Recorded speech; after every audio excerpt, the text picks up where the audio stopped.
ఒక రాజు అడవికి వెళ్ళాడట. అడవికి వెళ్ళినప్పుడు బ్రహ్మాండమైన చిలుక ఒకటి కనపడిందంట, ఇంత పెద్ద చిలుక. ఆ చిలుకను తీసుకొచ్చాడు.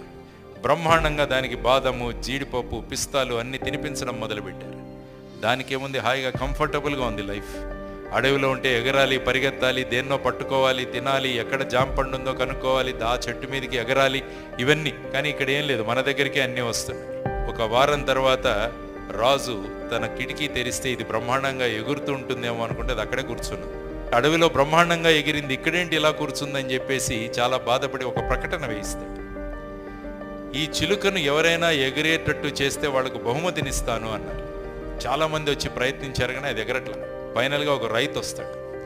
రైతు ఒక గొడ్డలి తీసుకొని వచ్చి అది ఏ కొమ్మ మీద కూర్చుందో ఆ కొమ్మను కట్ చేసేస్తాడు. అది వెంటనే ఎగురుతుంది అనమాట. కాబట్టి మనం కూడా లక్ష్య సాధనలో ముందుకు వెళ్ళాలంటే కంఫర్ట్ జోన్ నుంచి బయటపడాలి.